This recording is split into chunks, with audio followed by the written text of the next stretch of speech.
Welcome to Caveat. Oh, it is great to see everyone. I don't normally get to see people this way. This is fabulous. You're all around me. By applause, who's here at Caveat for the very first time? Two of you, great. So for you all, Caveat is the newest home in New York City for nerding the fuck out. We do 60 shows a month. That's 2 or 3 shows a night, mixing science and history with entertainment in all sorts of different forms. We have comedy shows about science. We have sit-down discussions of important issues. And we have things like this tonight, and you're going to get to see what that is. It's a fire. Like I say, we do 60 of these a month on all kinds of different things. We have, for example, coming up our show Versus, where we pit academic disciplines against each other and make them fight over which one is better. Coming up is the study of dogs versus cats. I feel like people may have opinions. We have other shows. I completely forgot the other one I was going to pitch here. Oh, yes, Oregon Trail Live, where much like tonight, you can come here and you can play a live version of the Oregon Trail, and also they'll explain to you all of the history it got wrong, which is a lot of it.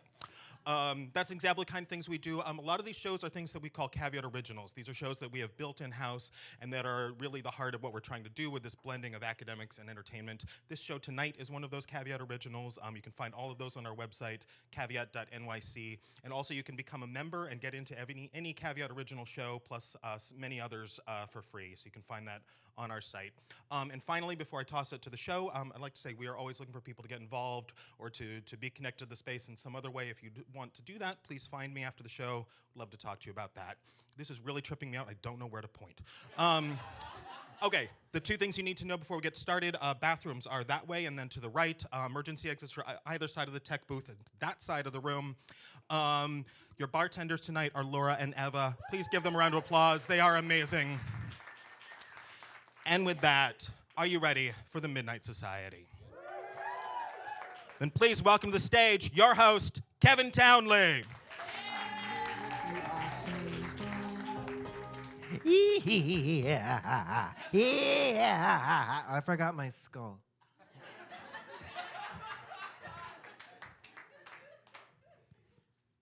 Yeah. Welcome, everybody. So who here is afraid of the dark? About half and half. All right, fair enough. Well, either way, you're in exactly the right place. Caveat performance venue where great ideas come to meet cheap thrills. Sort of a cross between NASA and Grindr.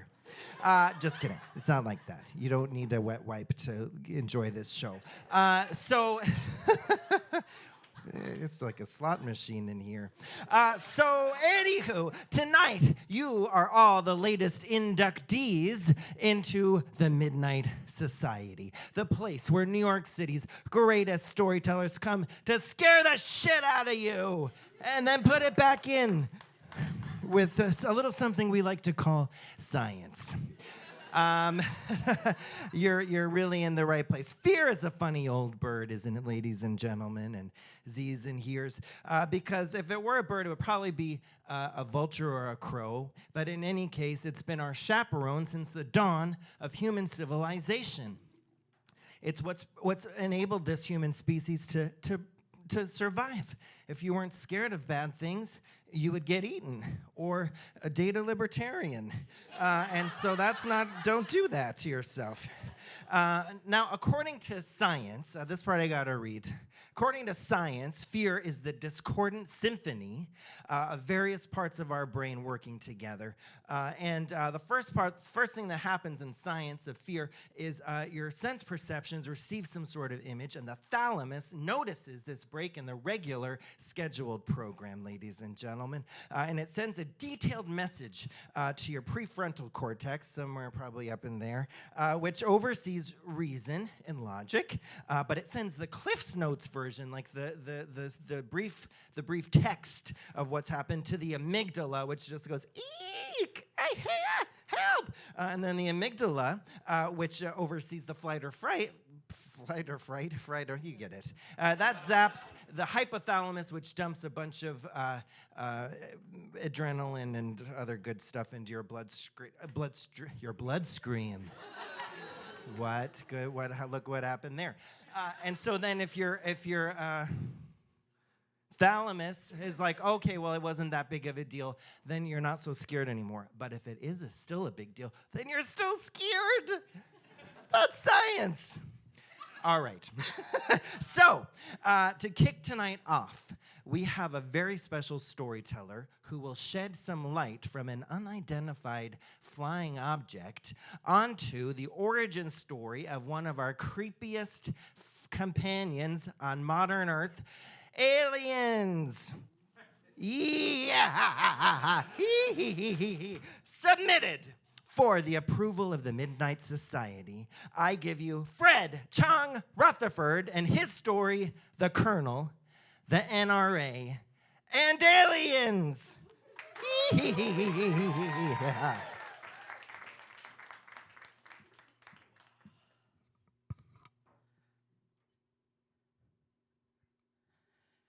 November 19th, 1896.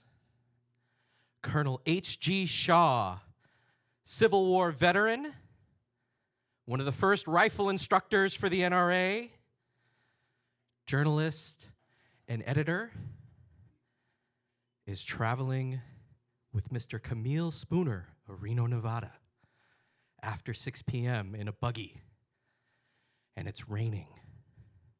So yes, it was a dark and stormy night.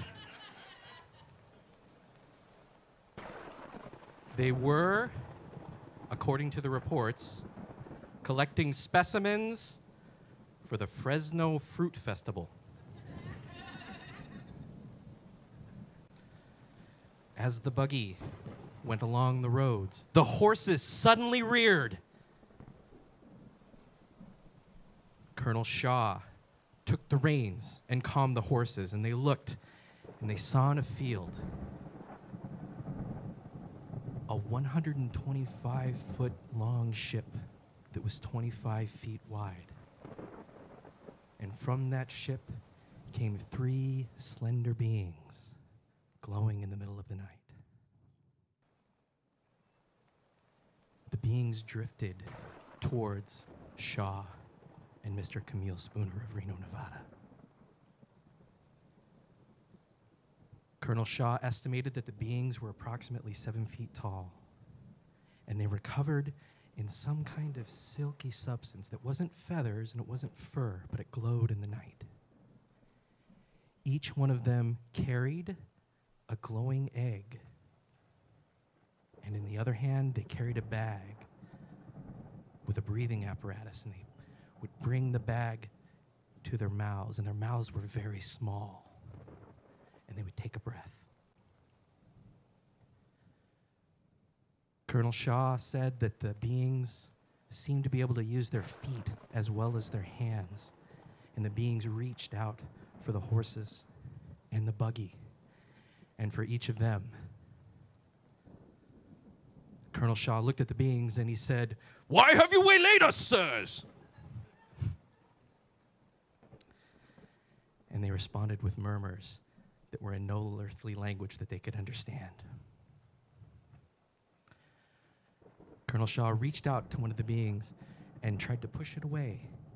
And he said that it was as if the being weighed no more than 3 ounces, just some gossamer thing in the night.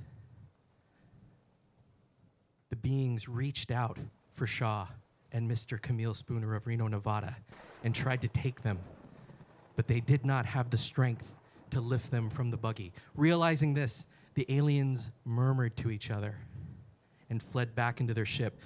And Colonel H.G. Shaw said that he watched the beings go back to the ship. The ship hovered in the sky, and then the ship disappeared. Colonel H.G. Shaw was loath to share this story for fear of appearing to be a romantic. But he shared it with the Fresno Evening News, and they published it November 25th, 1896, the first published account of an attempt at an alien abduction in the United States. What the heck is going on with that story? Henry Glenville Shaw was born 1843 in England. In his 20s, he was of age to fight in the Civil War, and he did. He became a private in the Union Army. He was recognized for valor, recognized for saving the lives of his fellow soldiers, and he was promoted to lieutenant by the end of the Civil War, and he lived through it. Colonel H.G. Shaw did as many Civil War veterans do and moved to New Jersey, where he became involved with a movement, as many young men of the time, to train people in the use of rifles. That organization that he worked with to help train people in the use of rifles is now known as the National Rifle Association.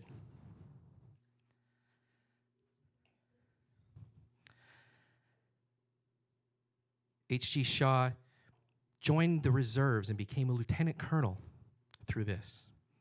And then eventually found his calling and said, I want to be a journalist. I want to be an editor. So he moved west to Lodi, California.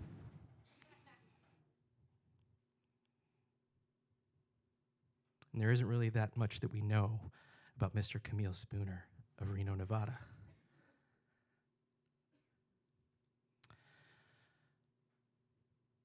Colonel H.G. Shaw, Civil War veteran, a hero with records that are still in Washington, D.C. You can find him and see his marks for valor. Said that aliens tried to kidnap him on a dark and stormy night. What could have been going on? Tall, slender, glowing beings in the middle of the night. November 19th, 1896 was almost a full moon. A tall, slender being in a full moon to me sounds like a banshee. A banshee is a Celtic myth.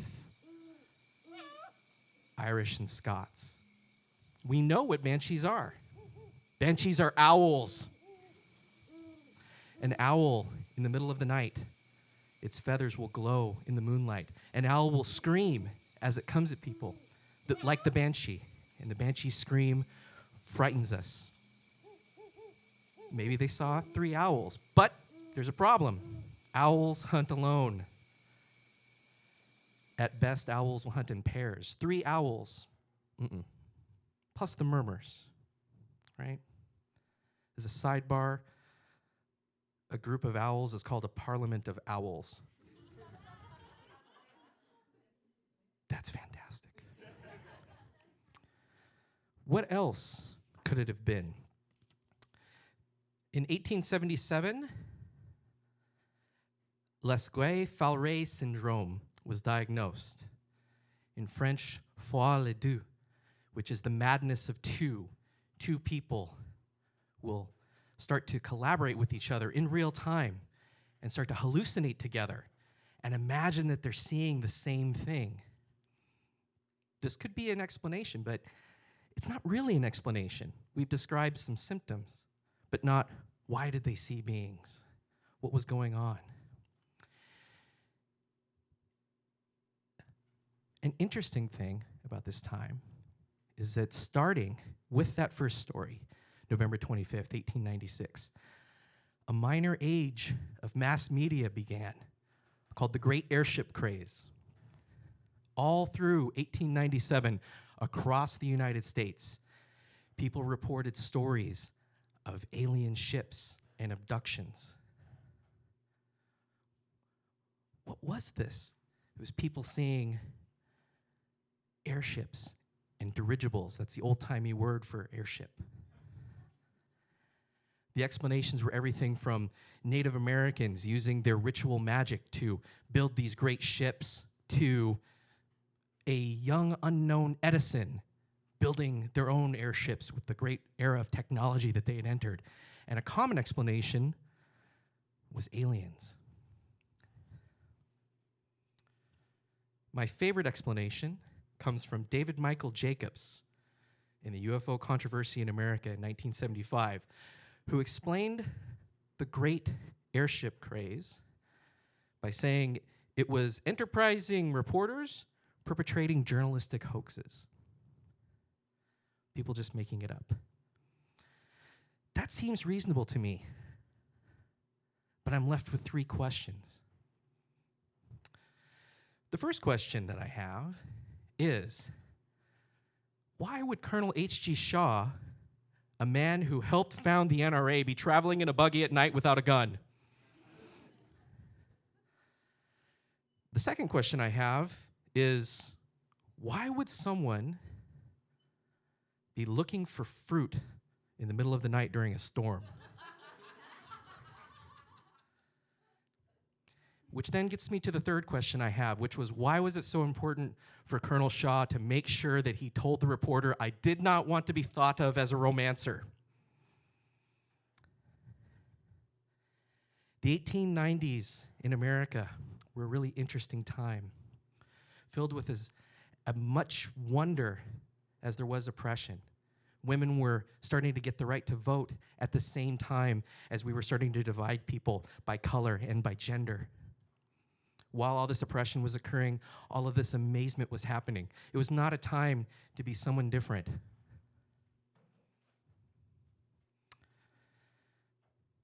A year later, after the Great Airship Craze in 1898, the namesake of Colonel H.G. Shaw, Mr. H.G. Wells, published The War of the Worlds, a story about Martian invaders who came to Earth and were unable to conquer the planet because they were too weak for the environment.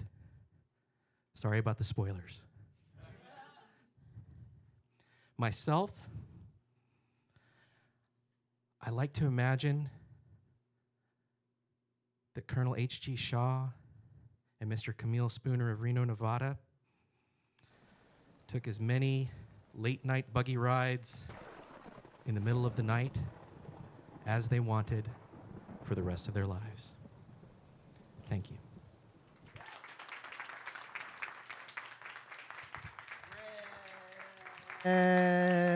Chong Rutherford, ladies and gentlemen. I think you're the real romancer, Fred. We may never know what really happened with the Colonel and Camille Spooner, but I think we do know the origin of the legend of the alien anal probe, ladies and gentlemen. Oh, I almost knocked the fire over. Sorry. I hope they performed many alien autopsies on each other and cultivated E.T. erotic touching. Which I hope we'll all, at least if we take nothing else home with us tonight, it's a little E.T. Now, you know, I'm a child of the 80s, and there were a lot, we really got into alien abductions then. Anyone else? How about that? How about those alien abductions of the 80s? Christopher Walken and, what was it called? Communion. Thank you, Sarah. Well, I don't know if anyone recently saw this documentary by Adam Curtis, Hypernormalization, but there's a segment in it where they talk about this period of time of alien abduction. And one theory is that what was being seen, what people were actually seeing in the night sky was, in fact, stealth bombers, these new aircrafts that the Defense Department was cultivating and trying out because they were trying to fight against the Red Menace of Russia. So people saw that, but they didn't want them to know that it really was a stealth bomber, so that the U.S. government actually leaked fake top secret documentation saying that there were aliens. And so they sent those to chatterboxes who were like, oh my, it's aliens, so that they would divert attention. It's sort of like, you know, when you're a kid and you recognize your mother's handwriting on the gift tag from Santa, and then they tell you that your mother works for Santa. I don't know if that's the exact corollary, but you get where I'm going with this. You might not want to take that joke with you, but take home a little E.T. A little E.T., ladies and gentlemen, because this is a crazy world. It's a crazy world. It's chaotic. The government's willing to scare you about aliens so you don't think about the other thing. So self-care is important. But can self-care be taken too far? Yeah. Here to answer that very question. is our next guest. Submitted for the approval of the Midnight Society, I give you Nina Sharma and the story Ancestor Spirit. Yeah!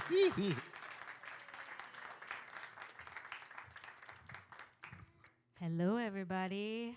How you doing? All right, all right. I feel like we all deserve to give ourselves a round of applause for just making it through 7 degrees. So just want to give it up for the 7-degree crew, is what I'll call us. And yeah, I'm very interested in self-care. So, I feel like this is particularly one of those days, with being as cold as it is, where we should do something that's mindful care, like taking care of ourselves at the end of the night. Does anyone have a plan? Anything they're gonna do to like treat themselves, take care of themselves? Whiskey! That is some excellent. Let's golf clap that one too. Come on now. All right, so we have E.T. and whiskey. These are all like, they should be on an Oprah list or something like that. So, yeah, I'm a big fan of self-care. I try to do as much as I can by it.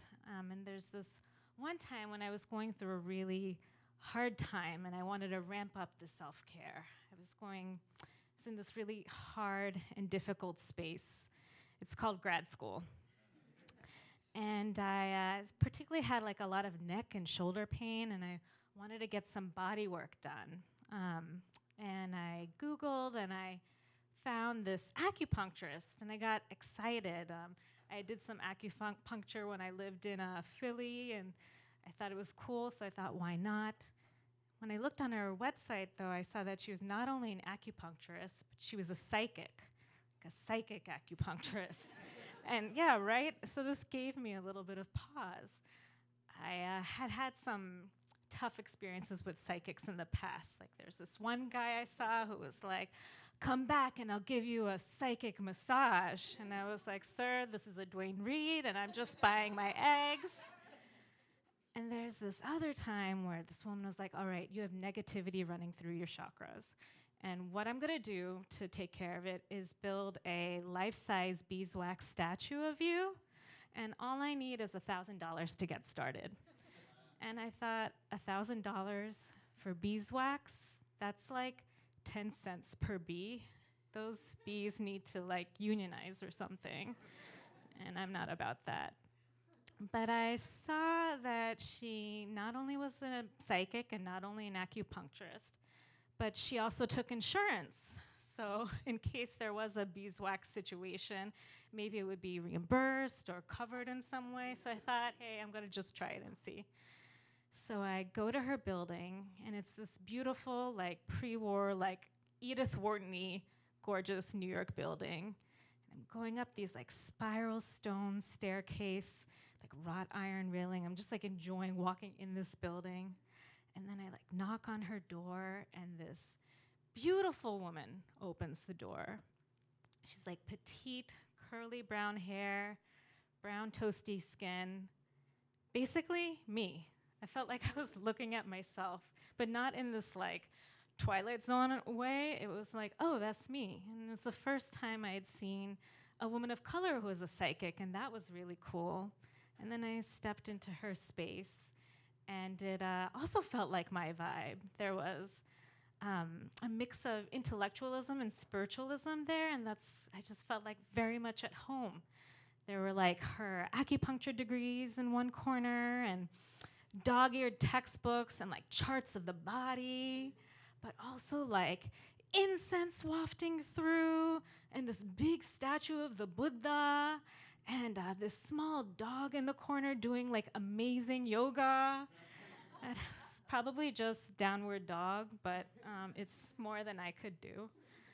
So I'm like digging it, and then she ushers me into the treatment room, and there she does this initial diagnostic. She takes my pulse, she looks at my tongue, which is a acupuncture diagnostic criteria, and then she asks me like physical health questions, emotional health, and from there she determined where to put the needles.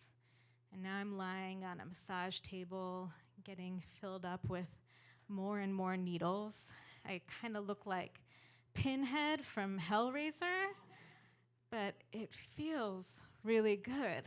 And I say it out loud. I say, oh, it feels good. But it sounds more like, feel good, because I'm like melting into the table. And after that, she lowers the lights. She takes this crystal bowl next to her and starts to wave a wand around it. And the whole room starts to fill with this wah. And I'm like, what is going on? It's like amazing crystal sound bowl, and it's bouncing off the walls, like wah, right into me from the needles. Like I can feel it under my core, and I'm just feeling so good.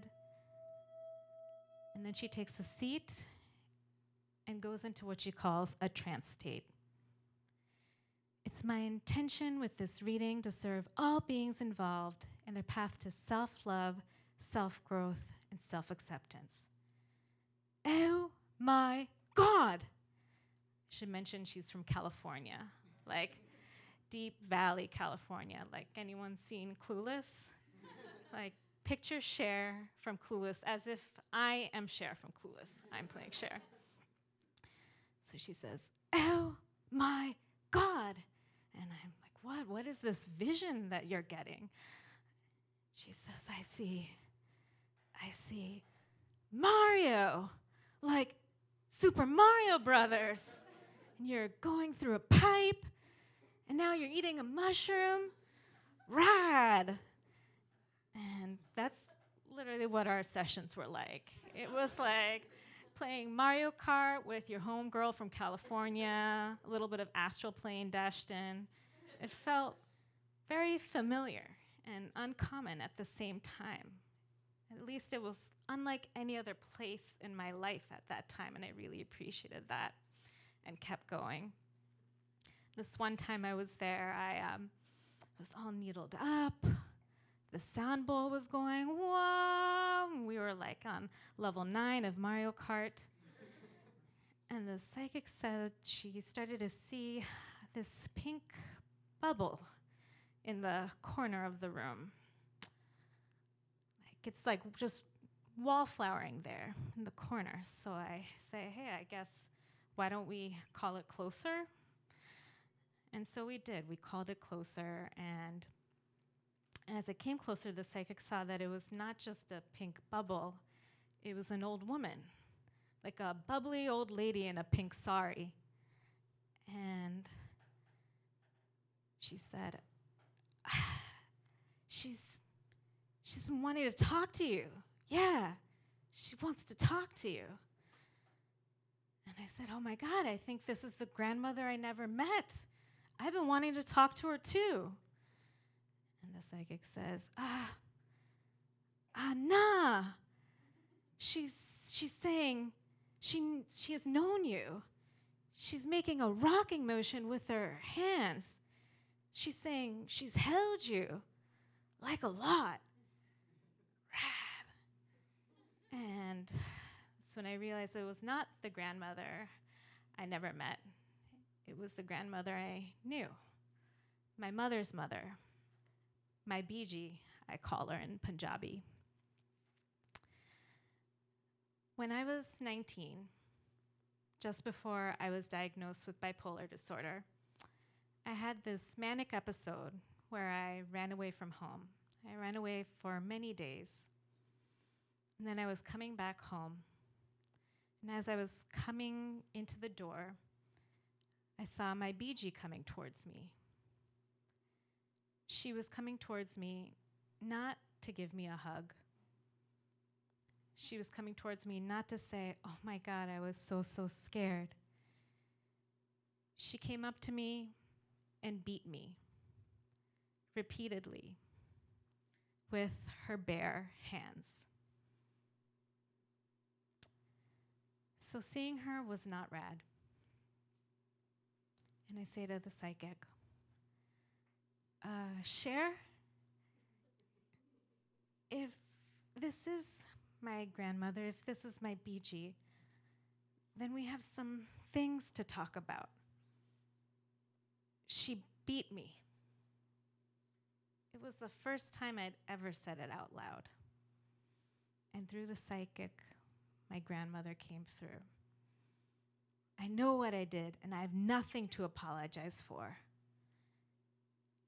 And I said, well, then if that's the case, then we have nothing to talk about. Can you send her away? And the psychic in her California faction did just that. She sent her away. Totally. A couple years ago, a group of scientists in Brazil at the Institute of Psychology there did this study where they injected radioactive dye into the brains of psychics that go into trance states. They did brain scans with this dye to see what happens when they go into trance. And what they saw was that even though they were talking while they were trancing, those parts of the brain that normally light up with communication were dark, but yet they were speaking full sentences, logical full sentences. It was as if like the power lines were down, but the electricity was still on for some reason, and this baffles the scientists. Now, I didn't have radioactive dye in my brain. I can't speak for Cher, but in that moment, I felt electric. I felt like there was some new circuitry afoot.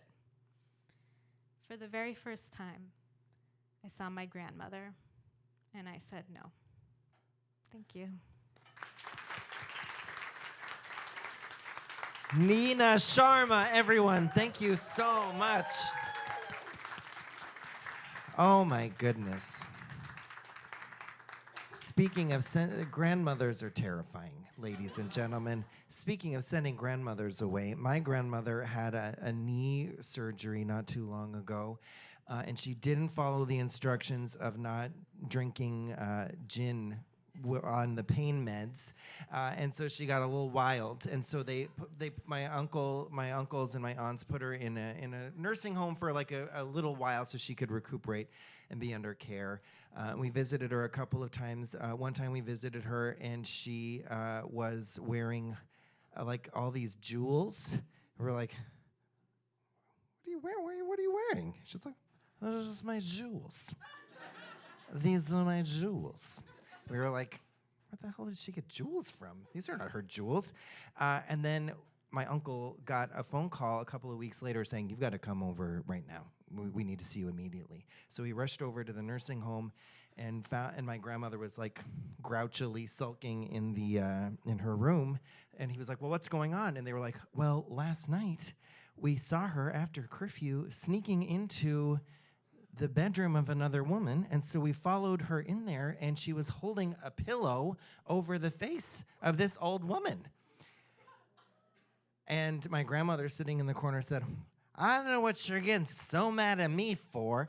I was just following instructions from the angel of death. And it was her time to go. I think somehow she also managed to sneak gin into the nursing home because she was still mixing. She was mixing. So speaking of mixing painkillers and gin, ladies and gentlemen, we're going to take a brief intermission here. Please go to the bar. Tip your bartenders very handsomely as you enjoy a gin cocktail. No meds at the bar. But if you have any, do what you will. You're adults. All right, we'll see you in a couple of minutes. Enjoy.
black Jamaican stud. All right, everyone, welcome back to Midnight Society. I hope you all wetted your whistles so you can make spooky noises. Kevin Townley here, back for the second half of this thrilling, bone-curdling thrill fest. So one thing that I'm really interested in is how technology informs our experience of the macabre. One of my favorite guys is a fellow called Marshall McLuhan, who coined the phrase, "The medium is the message." And he talked about how technology creates an invisible environment in which we live.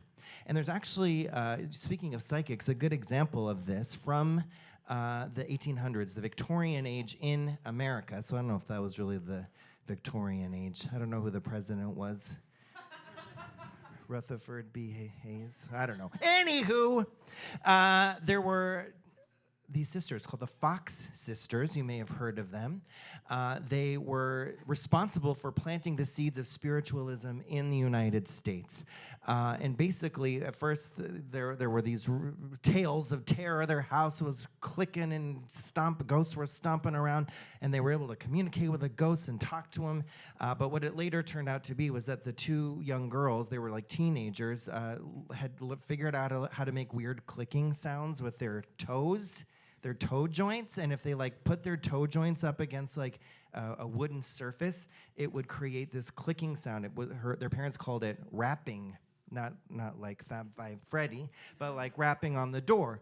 And so they had these fabulous careers as spiritualists, but the way that the rapping worked was like the telegraph. The telegraph had just been invented, and so suddenly this idea of communicating through tapping code was just in the zeitgeist, and people accepted it.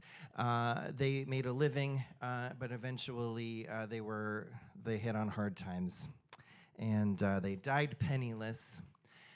They were ostracized as a bunch of phony hags, but it didn't stop spiritualism from being really popular. Lots of famous folks liked the woo. Thomas Edison, he loved a woo.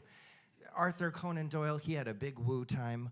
He came to his own funeral. He wooed it up right through the tapping.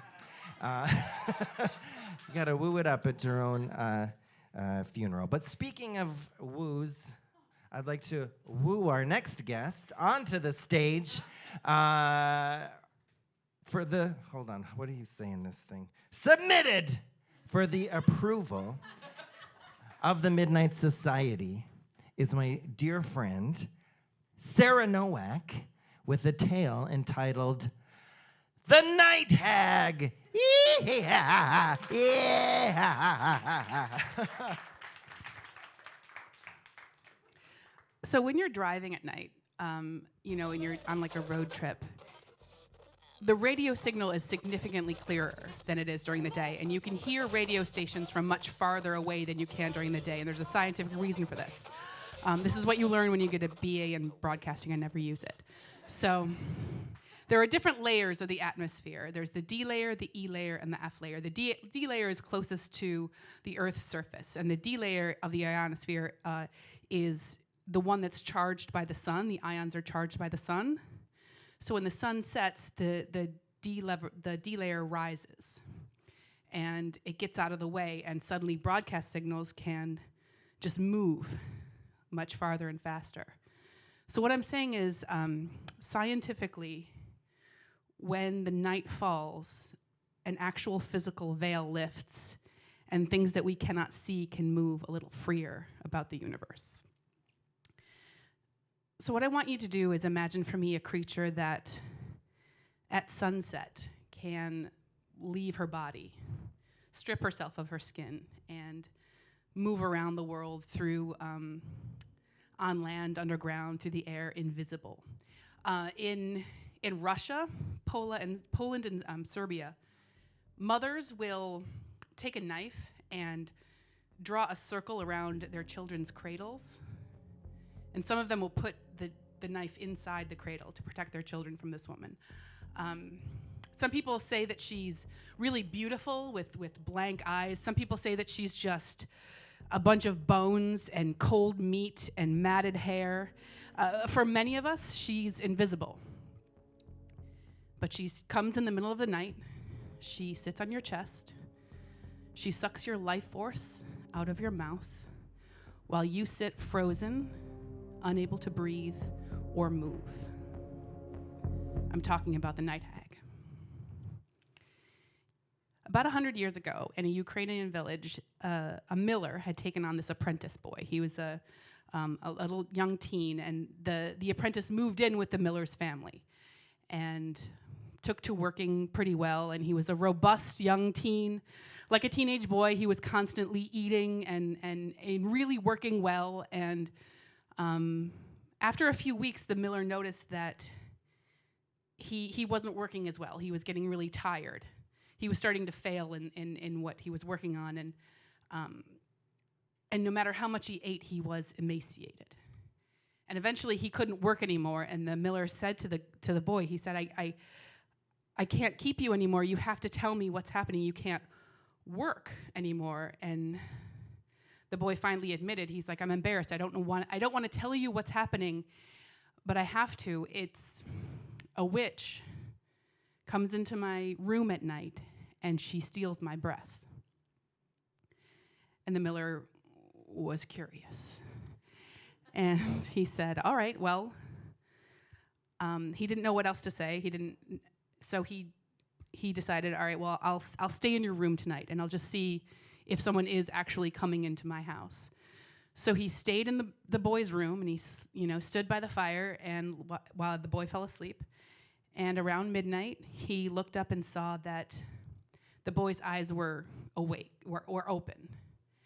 And he was breathing a little bit heavy, but not moving, and staring at a fixed point right in front of him. And the miller could feel something wrong. Couldn't quite put his finger on it, but he knew that there was something wrong. So he just did the best thing he could. He stood over the boy and just grabbed the air and felt something like cold meat, invisible but tangible, and pulled it away from the boy and threw it into the fire, and the boy sat up and then fell back asleep. And the witch stopped visiting him, and he eventually recovered. Have you ever gone to work after a really, really rough night and looked hag-ridden? I have. So after college, I was living with a boyfriend and his grandparents, and it was post-college, and I didn't have a job. I was unemployed and just sort of living in my pajamas and sleeping all the time. And one night, my boyfriend had gone out. He had gone to see a play, and I was just doing what I did, crashing out in bed. And there was a moment where my eyes opened, and I can tell you with complete honesty, my mind was completely clear. I was staring straight to the side, looking directly at my dresser. And I couldn't move my eyes, and I couldn't move my body. And I sensed a presence in the room. Like I knew there was a person there, and I felt them looking at me. And I couldn't move, I couldn't turn my head to look. And in my vision, the hand of a skeleton passed in front of my face and then touched my cheek. A few days later, it was the same thing. I was home alone. I think this time it might have been mid-morning. I was taking, my third or fourth mid-morning nap. And I was crashed out really hard. And again, my eyes are wide open. I'm looking directly at some drawers. And I start to hear a noise, and it's an innocuous noise. I mean, it's creepy because I'm alone, but it's an innocuous noise. It's the sound of dimes and pennies just being chucked down a hallway and hitting my open bedroom door. just pennies and dimes just getting chucked at my door. And it wasn't scary. That sound itself wasn't scary until I felt someone sit on the side of my bed next to my legs and hold in his hand a handful of change and just shake it a little bit. And he was right there. He was right there. And I couldn't even move my eyes. I couldn't breathe. I couldn't move. I was terrified. I was panicked. And if you can believe this, I fell deeper asleep. A couple of weeks later, I was, again, total pajama time, just laid out, just, I need a job. This time it was harder. This time it was sudden, and this time it was brutal. It was every sound in the entire world swirled around my head. I had no idea where it was coming from. It was this powerful, industrial, angry machine sound all the way around my head, and I felt like a car engine was resting on my chest, pressing down, and I felt it pressing right next to my face, sucking the life out of me, and there was nothing I could do. I couldn't breathe, I couldn't move, I couldn't scream, and then suddenly all of it went black.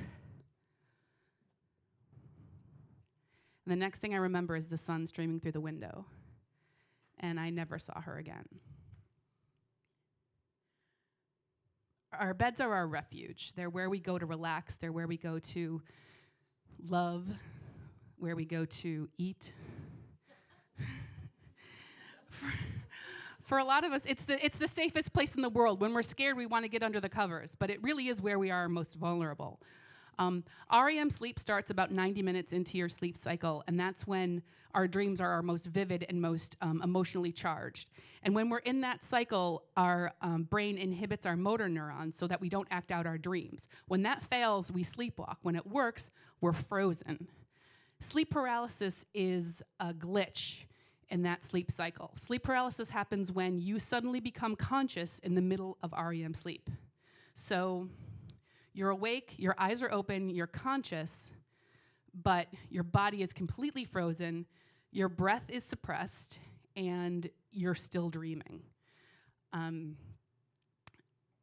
the other part of it too is pareidoia, which is, and I'm going to destroy this, but it's where it's the thing that we do when we try to make sense of random stimuli. So it's sort of why people see Jesus in a piece of toast, or when we see a demon in a pile of clothes in the corner of our bedroom. We see random stimuli and we try to tell a story around it. We try to make sense of it. So when we can't breathe as well, when we can't move as well, that means there's something on us. So our brain tells us the story. It's a witch.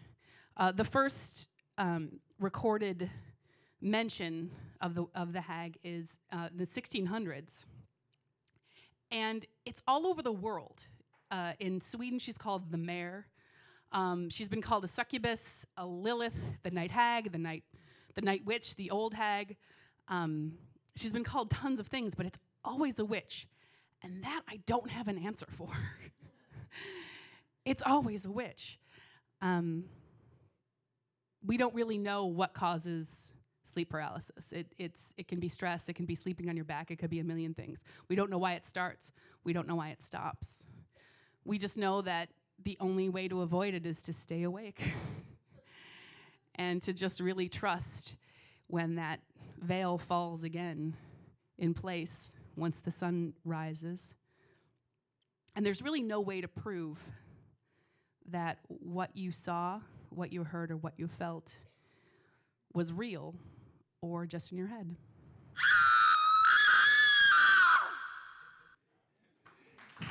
Sarah Nowak! Oh, she gave me good spookum. That best spookum. The closest that I ever came to sleep paralysis, well, it wasn't sleep paralysis, it was a past life regression. It was offered, it seemed rude to say no. But I was like lying there and they're like, going back, going back. And I was like, oh, all right, why not go along with it? It would be rude. And so it was kind of this state where you're like, this is saying to yourself, this is stupid. This isn't a thing. I'm just saying words. I'm just making shit up. Just like yes-anding myself. And yet, I felt like I couldn't actually wake up. But of all of my past lives, a Spanish princess, among others, when I finally got to the point where I was simultaneously a 1950s housewife, an aspiring starlet at the Beverly Hills Hotel poolside who had fallen on hard times and had to become a prostitute at the same time, it's kind of made sense because I'm a Libra, so I can't decide what to do with my life. I'm just waffling back and forth. Housewife, prostitute, why not be both? Why choose? Anyway, sometimes we don't get to choose. Sometimes there's some greater calling for us that we only find out later by meeting a stranger by chance.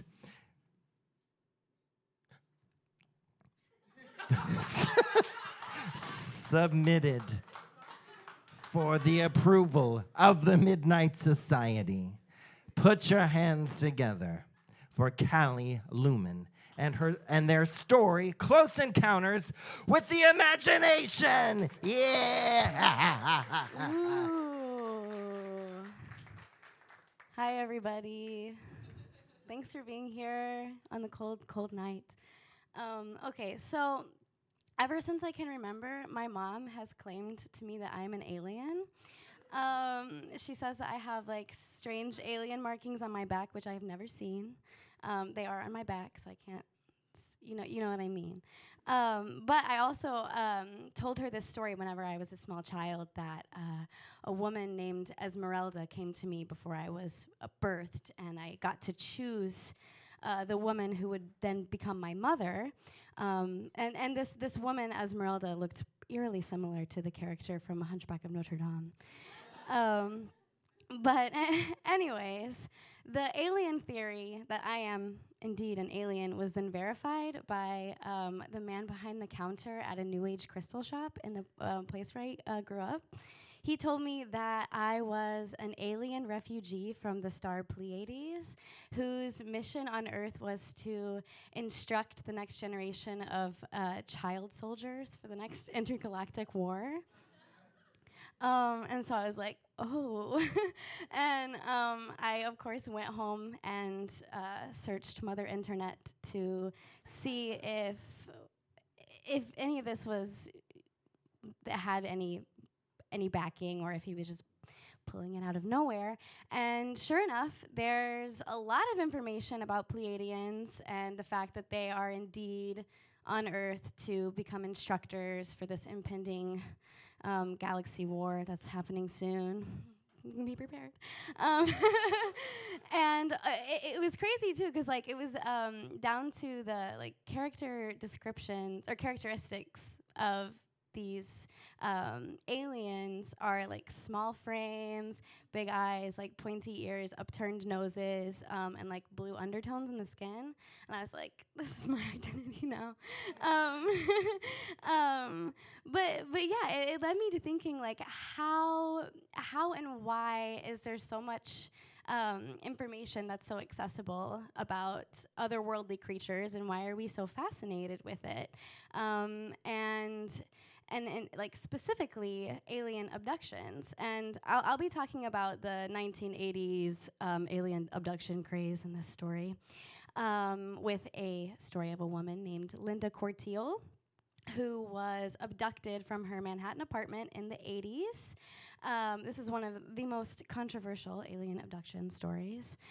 So it starts out when she was in her bed in the middle of the night, and she awakes, paralyzed, and sees these small gray aliens. And I think you all are pretty familiar with the small gray alien trope. They're small gray aliens with slender bodies and like big heads and big almond-shaped black eyes. So these aliens paralyzed her, beamed her up into the UFO, and then what happened in the UFO was then deemed a little too sensitive to be released publicly. But the craziest part of this story, and I think why it's so controversial, is the amount of witnesses that claim to have seen Linda's body floating above her Manhattan apartment from several various vantage points around the city. And among these witnesses were 2 bodyguards of a CIA agent, one of which became unhealthily obsessed with Linda and stalked her excessively and kidnapped her from her home before becoming institutionalized. So again, I'm wondering, how can all of these people from all of these different places, all these witnesses, believe in a phenomenon without any factual evidence? And what does it take? Like, how easy is it for people to believe? And I wonder how many people here in this room tonight have actually been abducted by aliens and may have not even realized it yet. So that brings me to this Roper poll that was created by a group of Cornell University men in the early 90s, which had or sent out a series of indicator questions that could allegedly determine whether or not somebody has been abducted by aliens. So let's hear these questions and let's try it out together like a game of Never Have I Ever. So put out your fingers, or you can take sips of your drink, or both, just as long as you can kind of count which experiences you've had. So if you had an experience, put a finger down, take a sip. It's up to you. Okay, number 1.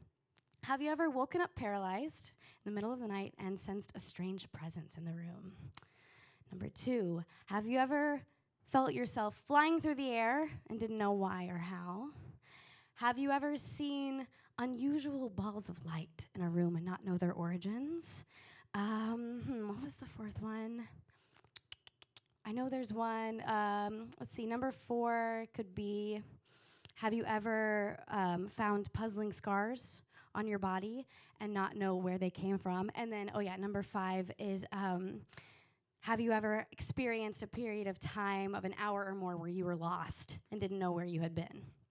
All right, if you've had 4 or more of these experiences, you've probably been abducted by an alien. Congratulations. Give yourselves a hand if you want.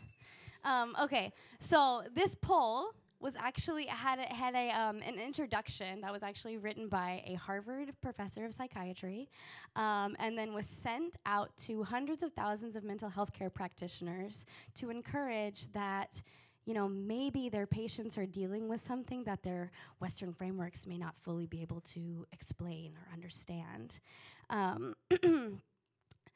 And according to this poll, 3.7 million Americans may have been abducted by aliens. So I'm wondering, those of you in the room who had a handful of these indicator experiences, if you're starting to kind of piece together the experiences that you had about these aliens who came to abduct you in the middle of the night. One researcher and skeptic, her name is Susan Blackmore, she hypothesized that somebody who has had more of these indicator experiences would have a better idea of what these aliens looked like and what their behaviors were during an abduction. So she created an experiment that had groups of children and adults as her subjects.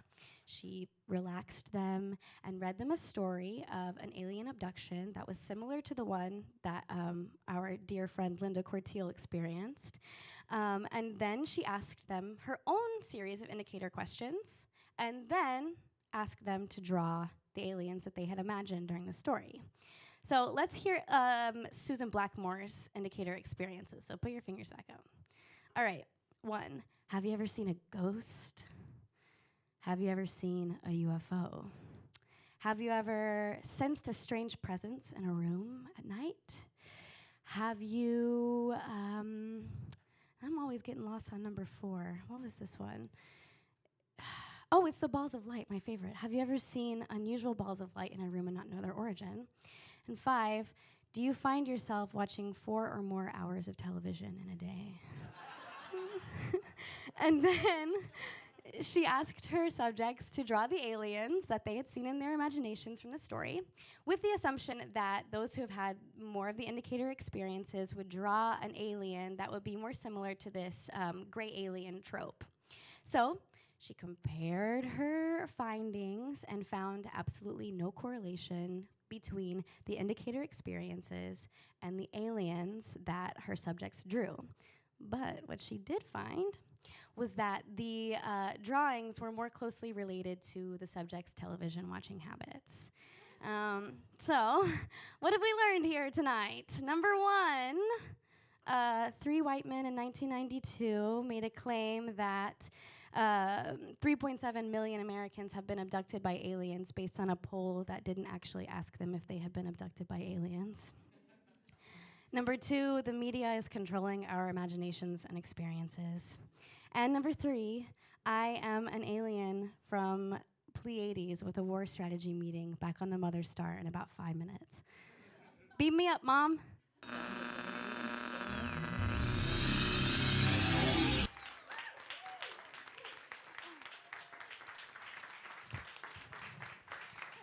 Callie Lumen, ladies and gentlemen, and everything else, thank you so much for joining us this evening at the Midnight Society. We have one offering to send you off into this cold night. Hit it, Paula.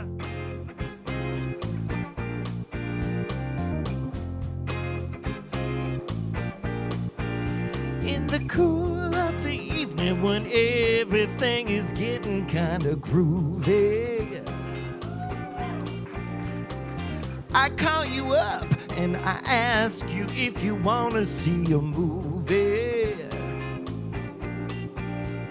At first you say no, I've got some plans for the night, and then you stop and say, alright, love is kinda crazy with a spooky little boy like you. This is for Camille Spooner. Never seem to know what you are thinking. When a boy walks by, it's sure that you're gonna be a winking. 'Cause I get confused, I never know where I stand. But then you smile and hold my hand. Love is kinda crazy with a spooky little girl like you. Spooky, yeah. Sax break.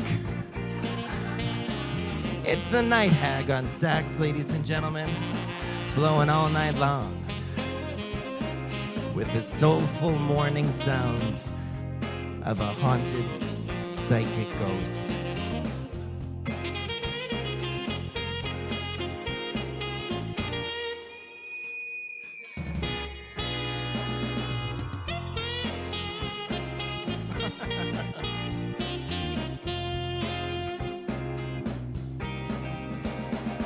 If you decide someday to stop this stupid game that you are playing,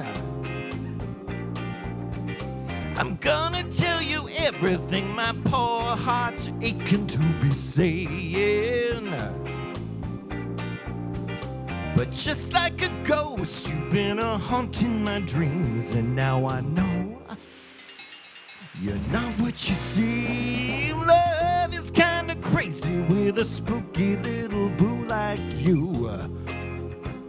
Spooky, yeah! Thank you so much, everyone. Have a wonderful night. Put your hands together for our fabulous cast.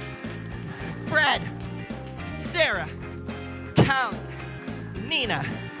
Stand up, everybody. Take a bow. You did fabulous. And put your hands together for our producer, Kylie. She loves attention. Give it to her. She's the best. Paula in the booth. Thank you, everyone, for coming tonight. And thank you, Caveat, for hosting this unholy union. See you next time. Bye-bye.